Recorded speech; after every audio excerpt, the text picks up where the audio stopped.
Bukod sa mga bahay, naapektuhan din ang ilang palayan sa matinding pagbaha. Diyan po sa Batangas dahil sa masamang panahon. At may ulat on the spot si Paul Hernandez ng GMA Regional TV. Paul? Connie, ongoing yung assessment na ginagawa ng Batangas PDRRMO sa mga lugar na nasa pool ng matinding pag-ulan at baha. Sa ngayon ay payapa naman na yung nararanasang panahon natin dito sa Ibaan, Batangas kung saan tayo nakatayo sa ngayon.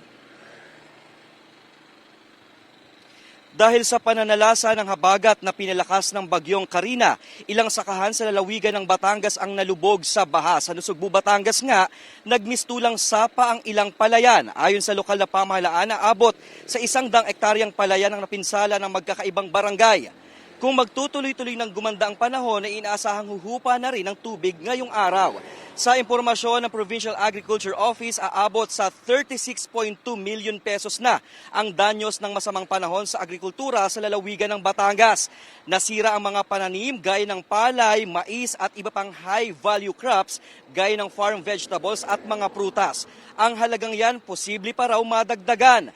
Tiniyak naman ng provincial agriculturist ng pag-alalay sa mga magsasaka.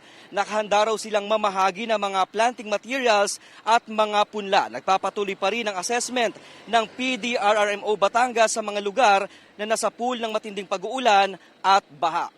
Samantala, Connie, doon sa Nasugbu, Batangas, kung saan may napaulat nga na landslide itong mga nakarang araw, ay hindi pa nasisimulan yung road clearing doon dahil ang sabi ng Nasugbu MDRRMO ay saturated o basa pa yung lupa at mga bato. Kapag daw gumanda na yung panahon at nagpatuloy na mainit na yung panahon, ay uumpisahan na rin yung road clearing.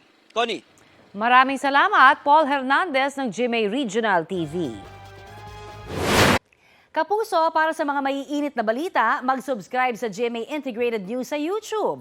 Sa mga kapuso naman abroad, subaybayan nyo kami sa GMA Pinoy TV at sa www.gmanews.tv.